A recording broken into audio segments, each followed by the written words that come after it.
Metaverse. Greetings, I'm Shad, and I'm here in person at Chepstow Castle, which is a really intriguing castle, even with a couple of mysteries. Now, I have a dedicated video, which might be coming out before or after this one, talking about one of the most intriguing mysteries about this castle, why it's so poorly designed, and yeah, like in regards to medieval design, there's some interesting flaws with the layout of Chepstow Castle. But that's for that video, so go check out that one. In this video, we're going to be going through Chepstow Castle because separate to its layout, it is beautifully representative of some iconic and real classic castle designs with some just fascinating things to look at. And so we're going to be going through Chepstow Castle, as many things as we can get to, and share with you some really intriguing things. So let's get started. So we're going to be looking at the outermost sections of the castle and then travel inwards, which is a little backwards in terms of the chronology of how this castle was built. The most outer sections of it are some of the youngest parts of the castle, and it's the center part of the castle that's the oldest, specifically the Great Tower. Now, looking at one of the side towers here, you just see something quite interesting, where right at the foundation here, it actually transitions to a square foundation. So we have a round tower transitioning to a square.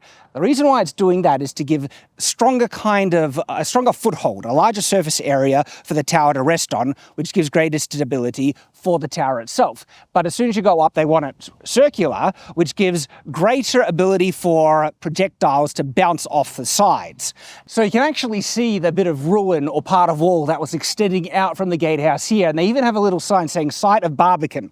So Barbican is a term used for gatehouses that were like the last most position or added onto or kind of sitting outside of the primary, layout of the castle itself. And so barbicans can sometimes be completely separated from the castle, but sometimes there is a wall connecting it. And so this outer wall that extended out this way, and then the foundations follow it through here, and you can actually see some of the stone in the ground right here, okay, that then reconnected, or actually might have even extended a bit further. So it could have come all the way here.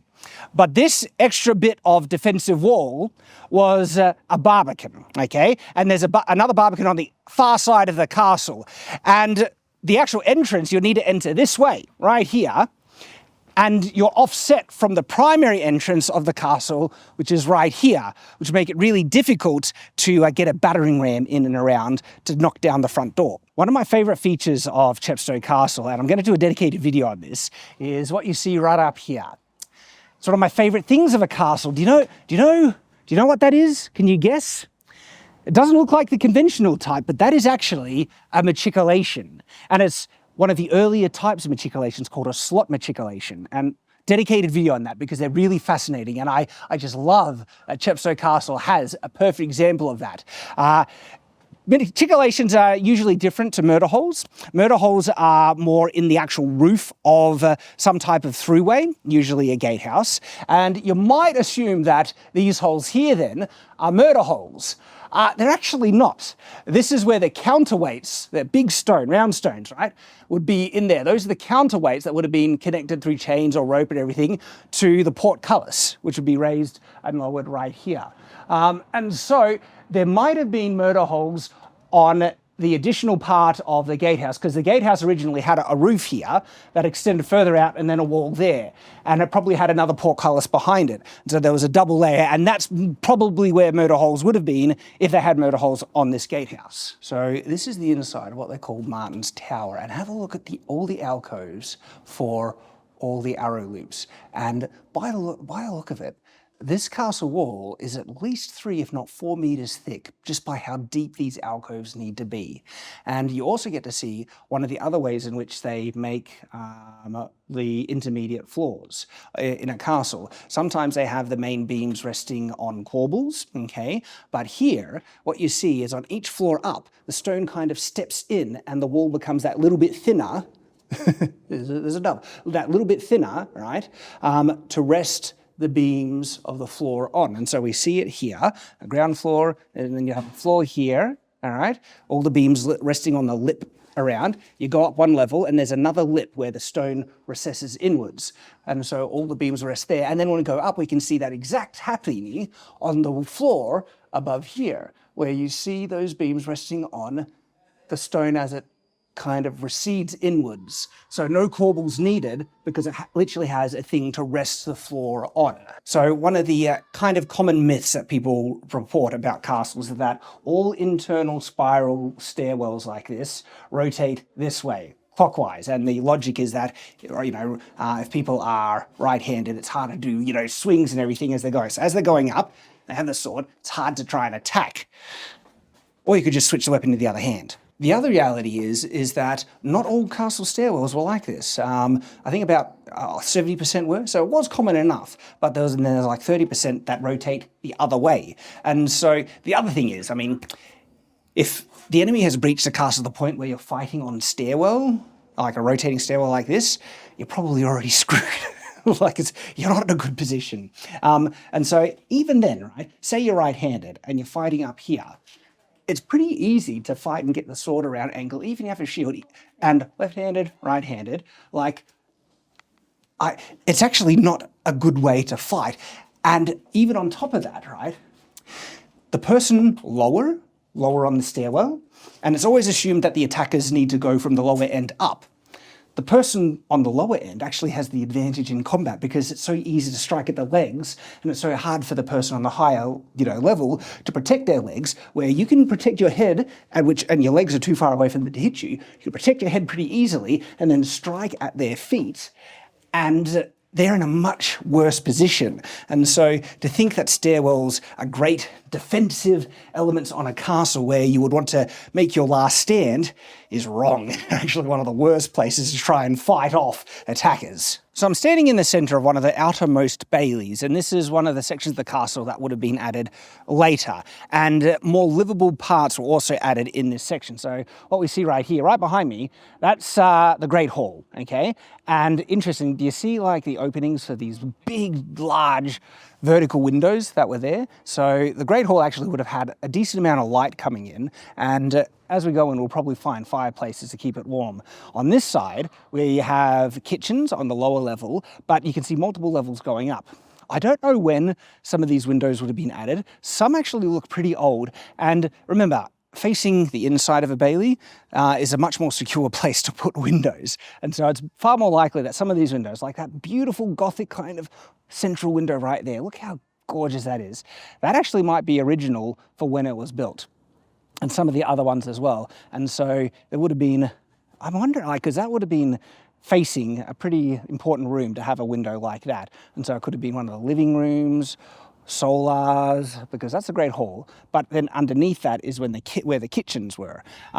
Locations of kitchens also changed, but depending on the period. And in the Tudor period, if we have a look at this wall here, do you see those two kind of alcoves there? Those are fireplaces. And what was attached to this wall here, kind of in the Tudor period, was another building, either a house, livable quarters and stuff like that. And you can even see like a stairs built into the wall just over there. And so all along this wall would have actually been kind of like probably a half-timbered building, right? That was attached to that wall. We can see the fireplaces, which just added more livability. And in Chepstow, you're actually finding when all the additional buildings have been added, there's a lot of floors and a lot of rooms. So you could actually accommodate a decent amount of people here, from servants to guests, and of course the Lord living here as well, which is just in this section of the castle alone, this outermost bailey. Without this section, you're kind of limited to just the Great Tower. And the Great Tower, well, it's interesting. It's more like a central long room, but it does have levels. We'll get to see that as we get there. But it just goes to show that not nearly as much room, but when added all together, as I mentioned, there's a lot of livable kind of sections for this castle to provide for a lot of people. This here is very likely the oldest, if not oldest, one of the oldest doors in the world, and very likely the oldest castle door in the world. They've dated it to be it was definitely around in 1190, and so it could have been even a bit further back. But anyway, very, very old. But what's really striking about this door is the sheer level of craftsmanship behind it. Look at how it's made with the interlocking cross-hatching of the timber work here, and braced with iron all the way around. It has a smaller door accessway. So this door, by the way, was literally on the front gate of the castle and was removed to be able to place it under cover so it gets preserved better. And so this literally was the door. And there's some just really cool things about it. So you see the smaller door here, two, big metal levers locking it closed. So that means you didn't have to open the whole thing when you wanted to get through. It was just one person, small door here. Do you see this big bit of timber right here? It's a brace to lock it shut. Locked shut right here. And on the actual gatehouse, right, can't see it because the doors are currently open. When they close it, they have little holes on either side called potluck holes, which are access for logs, essentially, sometimes used in castle construction, but also for functionality. But it was a section where you could actually literally slide in a big beam behind the door to reinforce and lock it shut even more. And so, look how serious and thick and heavy duty this door is. This is the type of door you build to withstand battering rams. It is absolutely incredible. And also artistic, it's built for a functional purpose to resist severe impact. It's reinforced with metal all the way through, yet it is also artistic in how beautiful it is.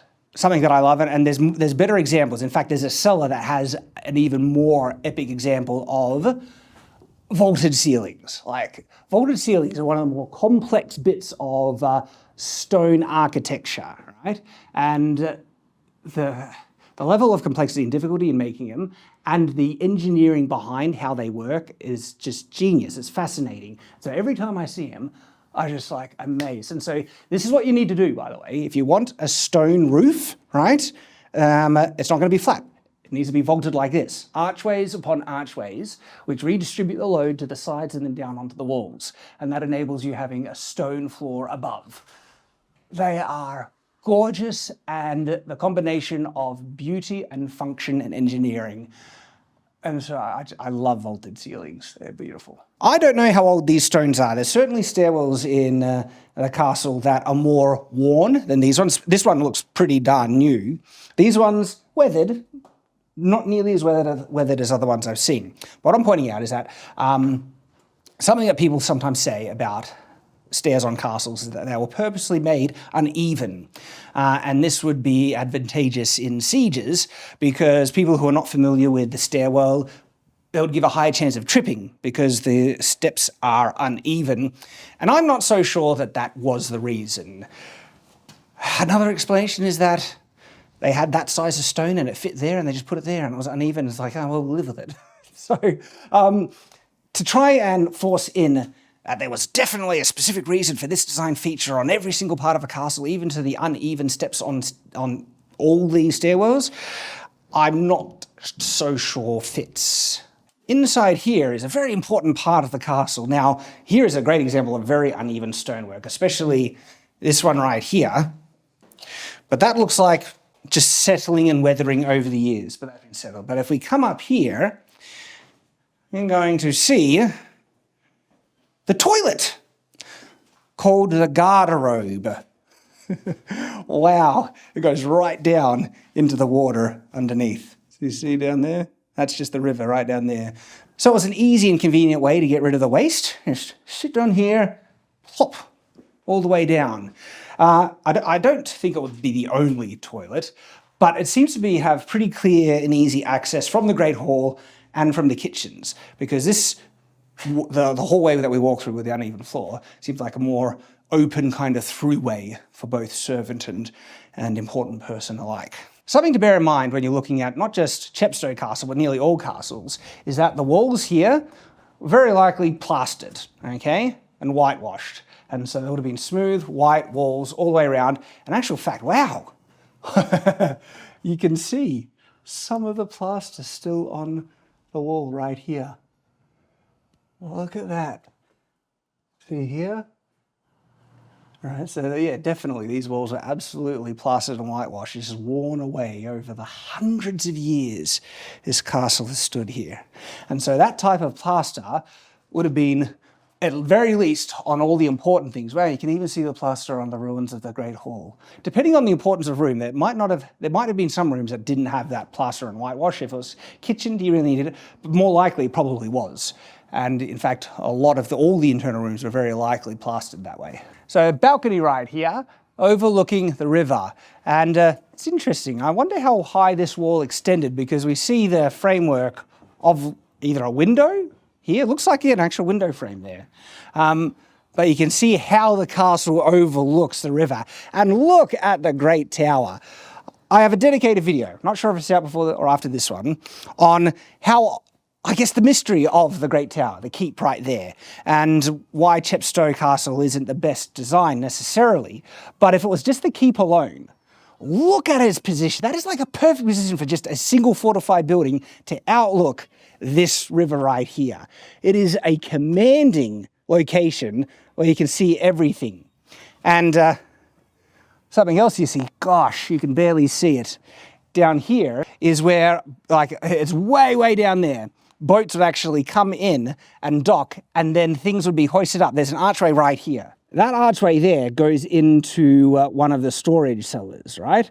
And so they would actually hoist stuff up from that point there. You actually see the hole where the wood beam and pulley system was hanging out, and it goes all the way down. And so, you know, on high tide, people would sail in, dock way down there, and it is far down there, right? And then supplies will be hoisted up and then through that hole into the main storage vault. And just means that a castle could be resupplied in a siege from the river. So this is the primary cellar. And so supplies could be taken in through this window, and the pulley beam coming through that thing here, and then stored in this cellar right here. And look at the vaulted ceiling here. This is absolutely gorgeous. And again, it needs to be made this way to support a lot of weight. Vaulted ceilings are just sheer genius. So you see the archway, right? That is distributing the load all the way into the walls right here on either end.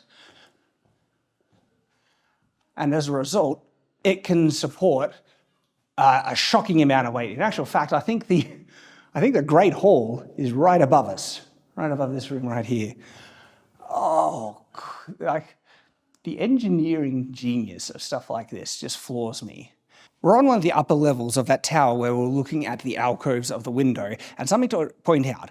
Again, beautiful alcoves, we get a closer look at them, right? All these alcoves are leading to arrow loops, big arrow loops, and look at the height of them, right? That can easily not only accommodate the full height of a man, but a full height of a man holding a longbow, which is exactly what you would want. And so it gives you a greater field of fire. But another interesting thing is the windows facing the outwards sections of the castle, so the outer walls, are all arrow loops where a man couldn't, fit through.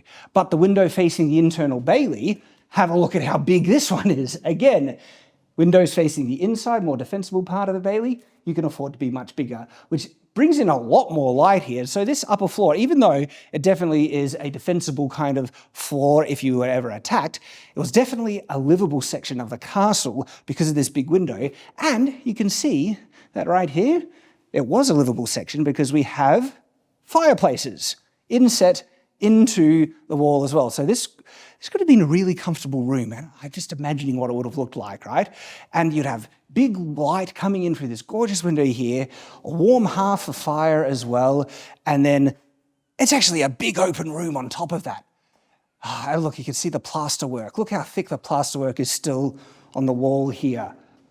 All right, and so it would have been plastered and white and really, really comfortable. And look at that, what I just said is confirmed here. So this splendid tower was built in 1288-93. And so built in 1288, 13th century, end of the 13th century, big fancy window, right? And it was replacing an early tower. It contained a suite of grand private rooms, as I just pointed out, because of the fireplace, big window. All three access doorways had a portcullis, allowing the tower to be isolated from the rest of the castle. That is fascinating. So it's like a separated kind of castle within a castle that could be locked off and defended in and of itself. That's amazing. Look at this room right here. This is exactly what I'm talking about. So this actually has a floor resting on that lip that we were just pointing out. And look at the size of this room and how luxurious it would be. Check this out, like this massive hearth fireplace, right? Oh my gosh. So inset into the wall, you can see the flue going all the way up to the top.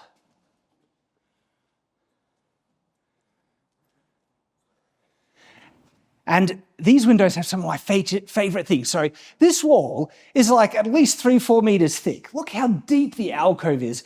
And I've always wanted to do this. This is a dream come true. I haven't been able to do this yet. I've always wanted to go in and sit inside one of these window alcoves. And I'm going to get to do that now. Because what you see here, see the lip here? And so it actually has kind of a lip to sit on as a kind of comfortable area. You can come to where the window is, where the light is, and it's like, I don't know, read a book, relax, whatever. But it's like this little nook where you have this bit of privacy and light. And I've always thought that they look even a bit romantic. Like, look at this. Just pop it away. This is like a 600-year-old, 700-year-old castle. And I just try to think about the people in the past that could have been sitting in this very spot. It's amazing. This type of history hits differently for me because I don't have this history in Australia. Settled history in Australia only goes back about 200 years. And so coming to a place like this where not only it has that deep history, but it's also the history of my heritage, okay? My heritage is English, Ireland, Scotland, and Wales, all throughout. So absolutely. And so this is going back to my own kind of roots as well when I come to places like this. And you feel that bit of a connection there. To sit in the same place that, people of the past, up to 700 years ago, sat in this spot. It makes me wonder how they lived their lives. What was the things that they struggled with and what they were trying to overcome and achieve and everything. Because those achievements, by the way, are the foundation that has given us the privileges we have in our own lives. It's their struggles and triumphs that they've achieved. And all those things kind of run through your head when you sit in a spot where people have sat in even up to 700 years ago. And so you have that kind of luxurious kind of alcoves, but they just look beautiful as well. They look absolutely beautiful. And so not only do they have this big, beautiful fire, look at this gorgeous window over here as well. All right? This would have been a truly luxurious room. And it's big.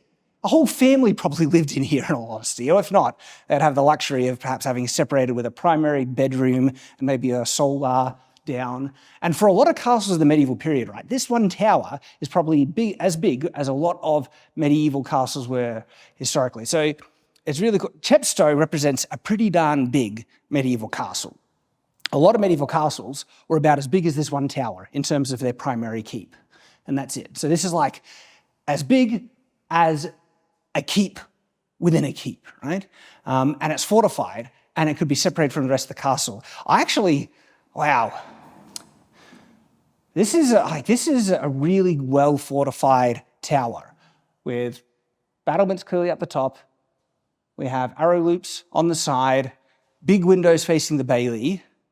This is a contender for one of the more important fallback positions of the castle, perhaps even more defensible than the Great Tower itself. This is where one of the separate portcullises were, which separated this tower from the rest. And that's why you could lower the portcullis and lock it off and be protected even if other parts of the castle got breached. Fallback positions and redundancies is a key part of castle design, like good castle design. And so this is brilliant. I love this. Like mini portcullises at different parts of the castle to lock them off. Absolutely brilliant. And look at this kind of section right here with just the windows and the light. And clearly there's another floor up here as well. Oh, I love it. And then through here, we have one of the primary battlements. Look at this. So Chepstow, at least on these outer ones, the merlons, like this merlon, right, starts here, goes all the way along, and ends here. That is a long merlon. And then in the middle of the merlon, you have an arrow loop right there, giving proper protection and cover for the defenders of the castle. And something I pointed out because it's been a pet peeve, of course I knew that this is the case because I've studied castles for ages and everything like that. But I'm now here in person and I can see the proper height. Because in a lot of movies, the crenellations are only about this big, like in Helm's Deep, Lord of the Rings. You know, it's the top of the Merlins. No, head height. Merlins need to be head height, give you full cover. And then when you want to get to the crenelle, you can either shoot, throw a rock down, get behind cover, or just shoot right through the arrow loop both sides. So this is interesting. This is a double crenellated wall, all right? Sometimes castles didn't have that and they only had battlements on one side. The fact they had battlements on this side meant that if an internal bailey was breached, they could actually still shoot down at anyone breaking into the castle, which is really significant because this means it had like a segmented philosophy of defense, where if one part of the castle fell, other parts of the castle were still holding strong and you could still shoot at people where they were breaking through. Look at those vines, that's gorgeous. So we're at the top of that tower now, and it's actually a bit more room on the walkway than I was kind of expecting. This, of course, was nowhere near like what the original roof of the tower would be.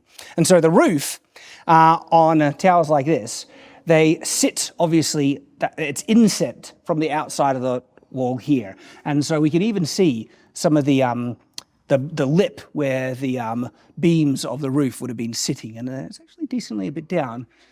In actual fact, no, that's the beams for another room. There's an alcove there. So this stonework probably went up to about yay high. There was another room inside here with a roof sitting on top, and the roof, of course, being inset from the outer battlements.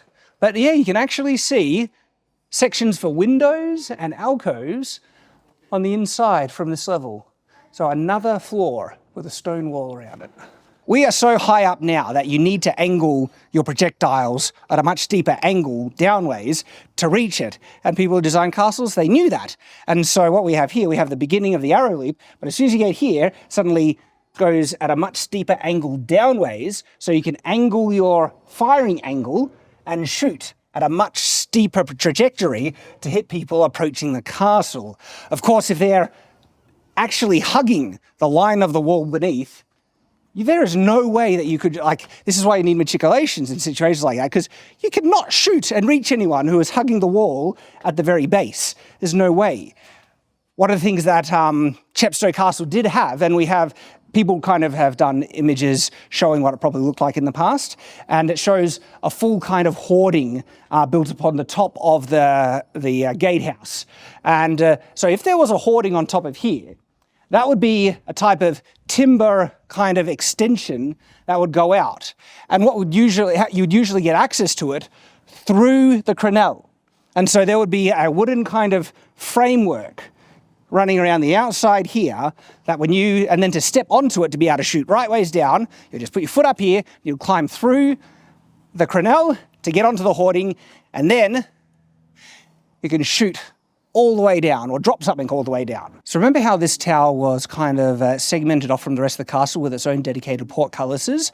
Well, look what we found on the little top of the castle right here. There is a slit that runs right along here, and this most definitely is where that portcullis was pulled up from. And so there was probably a rope or a winch system or some type of thing here that would pull it up, and that's the section that the portcullis would be raised into, because there was a door going out literally right underneath this from this position, both from here and from the other section as well. Chepstow Castle really is fascinating. We have seen so many amazing things, and we're in just the outer bailey of the castle. We haven't even gotten to the great tower yet, but we're on our way there now. And so remember, this section of the castle was one of the later parts added.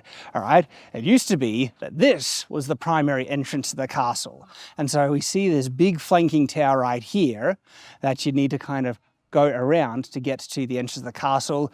And of course, look at those imposing arrow loops and everything like that.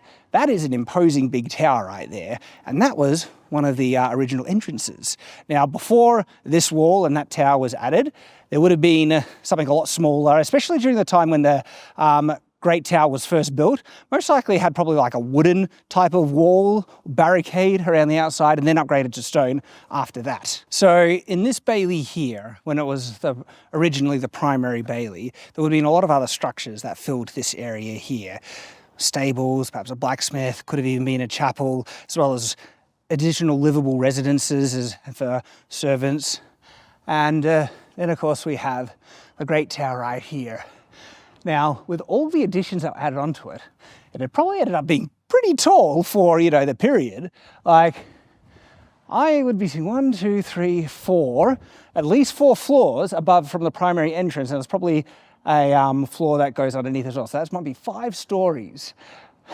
That would give you such a commanding view over the area. There's interesting things about this Great Tower. In actual fact, it's one of the reasons why some people have claimed that Chepstow Castle's layout is not that great and is not the most optimally defensible castle, but I have a dedicated video going into the ins and outs of that.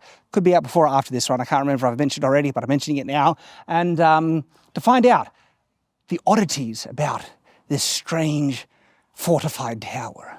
But I should also mention, like, the lower part of this tower is one of the oldest stone castles in, if not Britain, the world, all right? Most of the castles of that period were built out of wood, motte and bailey, the classic type, but it goes to show you there absolutely were stone fortifications in this period, stone castles, because Romans were building fortifications out of stone as well, and so a lot of those got reappropriated. Port Chester is a great example of a stone Roman fortification that was reappropriated and adapted into a castle with a very distinct outer wall, a square wall, because it was a Roman fort originally. And so there absolutely were pretty old stone fortifications, some left over from Rome, others built in the Roman style. So this was not built by the Romans.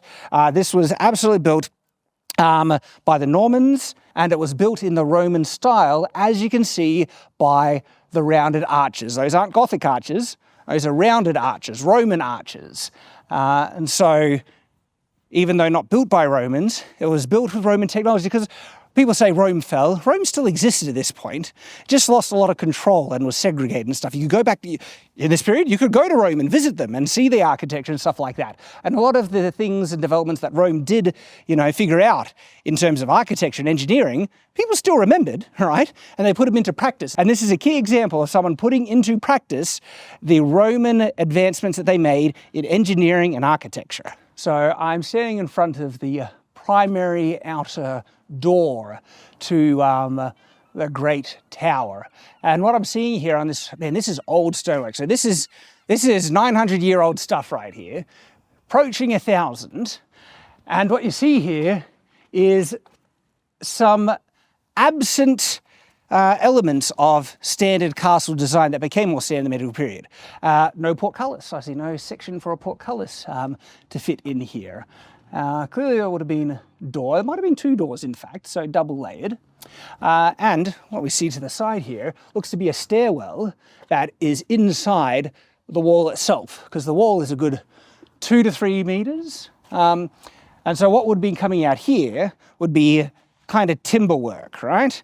Probably a platform that extended this way, and then maybe a drawbridge that extended this way, and you'd cross the drawbridge here. And then you'd reach another timber platform that would have stairs going down. And so this conforms to one of the more, common design defensive philosophies, is that the primary entrance is raised up high off the ground. And so if people were attacking the castle, or they could tear down the wooden platforms or the drawbridge, and then good luck trying to get to the door.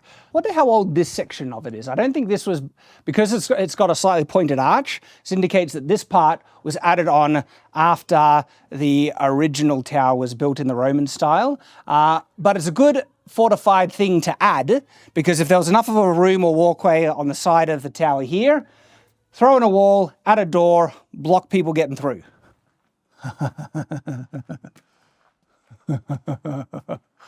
Oh my gosh, look at this.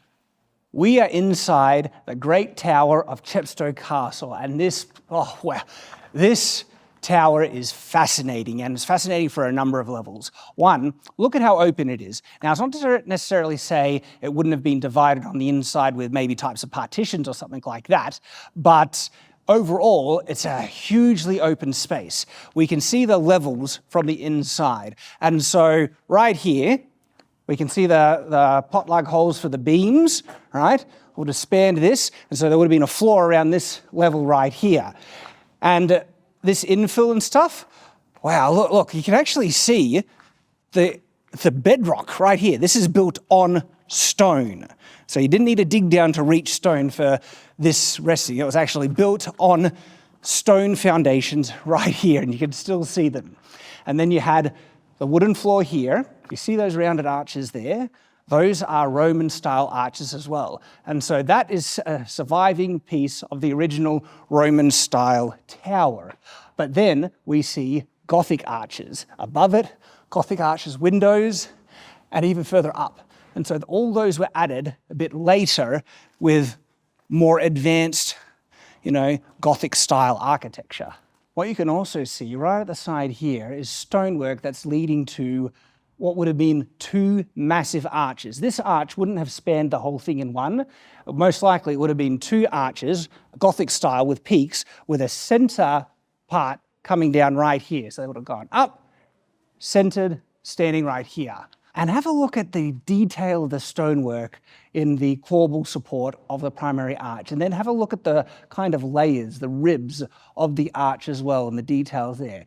This would have looked stunning and amazing. And you can see that type of detail still on some of the alcoves for the windows. There, and along here. And so those windows up there and that big arch here would have been the primary kind of great hall section of this great tower. The level underneath it on this floor could have been for storage, for kitchens, for any number of things. But there would have been a floor underneath the great hall, which has those beautiful big windows. So those windows were added after the Roman style was built, but still we'll be looking at 12th or 13th century where those windows were added. Again, big, stunning windows on a castle, and the reason why they could get away with having those windows there is they're facing a cliff face. Good luck trying to get through those windows from the outside. And so even though large windows were not necessarily the norm on castles, there are a lot of exceptions when they could get away with stunning big windows, because what do you get out of windows? Light. Gives you light, it opens up the room, makes it more livable, and in a big room like this, on this big tower, having these big windows just spanning across this wall here would have brought in so much light and made it really, really livable. Now, somewhere along here, there must have been fireplaces, and I wonder where they might have fit them in.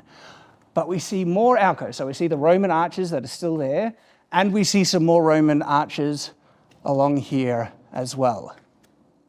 And look at the size of these square pot-lug holes.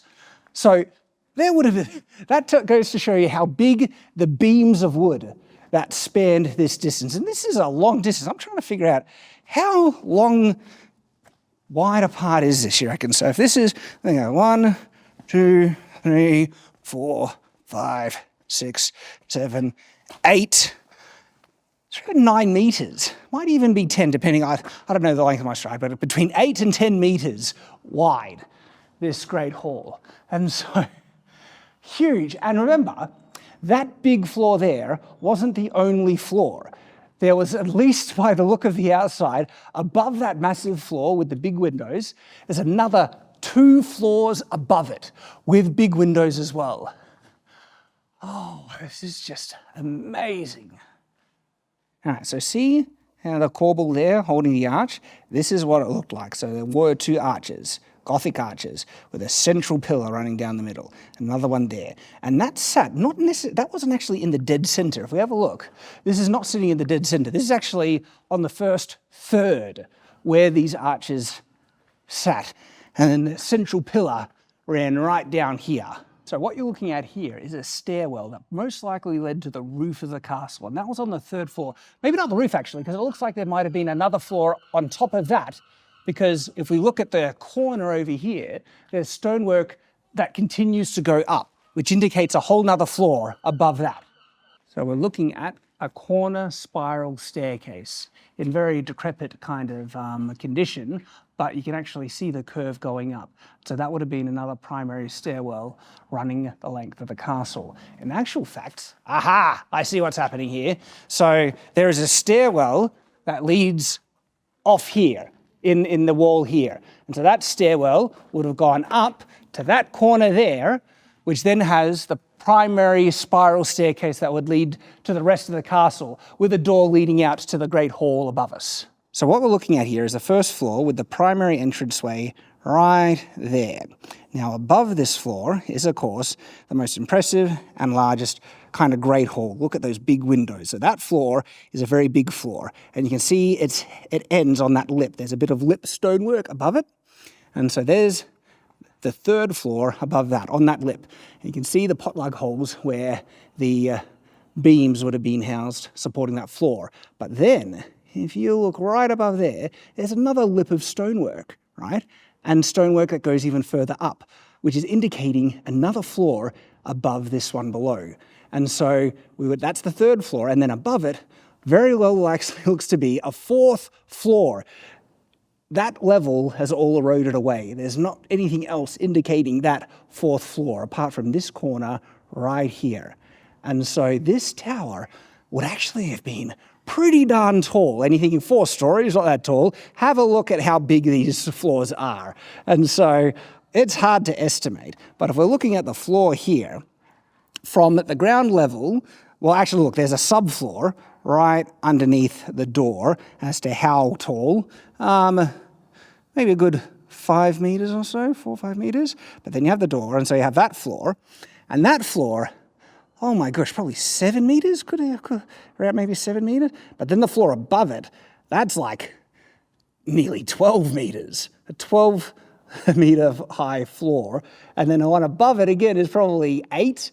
If not, so combined, this is actually, because the floors are each of them really, really tall and spaced out, this ends up being a really, really tall tower, especially for medieval standards. Caveat, they could actually have been very well underestimating the height of these floors, because that second floor could be, I don't know, 15 meters or 12 meters? I don't know. It's hard for me to gauge, but it's big. All right, so we're on the far end of the Great Tower now, and you can really see the separation of the old Roman-style Great Tower and then the addition that was built on top of it a bit later. Look at that. It's like a much more yellowish stone. Is that like, that looks like clay brick right through there, clay-fired brick, and then on top of it, different type of stonework completely. Like the lower Roman style, look at the size of the actual stone blocks here. These are big, nice, big chunky things. And then above it, much smaller brick and mortar, or stone brick and mortar. All right, so this is kind of the rear bailey of the castle.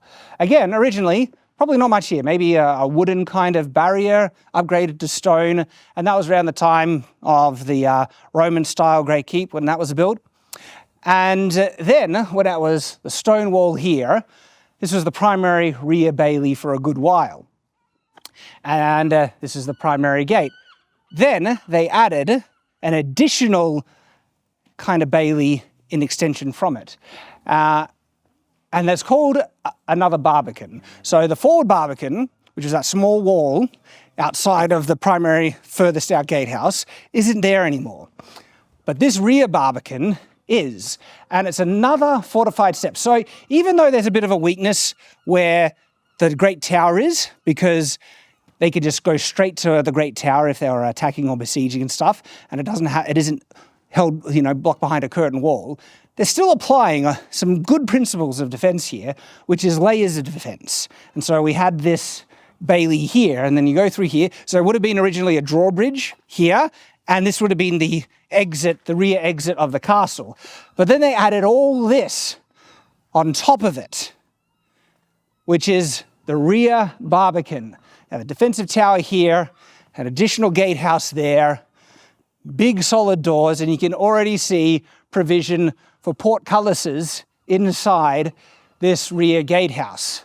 So this is actually a half tower. As you can see, it only curves outwards, but on the rear side, it's flat. And at the moment it's open, but most likely it would have had timber, like things built in to make the rooms separate and secure. And you can see multiple levels with arrow slits and everything. And interesting, like this door is about the almost similar size. It feels like similar size to the forward gatehouse. But look, we got 1, 2, 3 slots for portcullises. 3 portcullis on this back gatehouse. Here goes the philosophy. Why, if not one, why not both? If not both, why not 3? If you can fit 3 in, do it. This has been a dream come true, literally. Like, I've been wanting to do this type of thing my whole life, and this is one of the first primary big one that we're able to walk through and really experience, definitely that. And it has been amazing, genuinely. Seeing all these things that I've studied for years in person and getting a taste and a feel for it, and then you get a sense of the scale and the history, it has been absolutely amazing. I hope you've enjoyed this journey as well. We've been able to look at all these fascinating things about Chepstow Castle, and not only Chepstow Castle individually, because it's also representative of a lot of different castle design in terms of just, window placement, the way that the arches are done, for the arrow loops, everything. And so it's very informative for many things about medieval castles, as well as unique elements that is rather different for this one, like its layout and its defences, and how the Great Tower really made its layout a little odd. And if you want to see the dedicated video, I do have that dedicated video. I'm not sure if it's out before or after this. Hopefully it's out now, because I can recommend that. But there's also vlogs that will be coming out of me just having the time of my life looking at these castles. So I hope you'll join me in those vlogs or the other videos, because they're a great lot of fun. And I do hope you've appreciated and perhaps even been able to learn something along the way. So thank you for joining me. I hope to see you on these next videos. And until that time, farewell.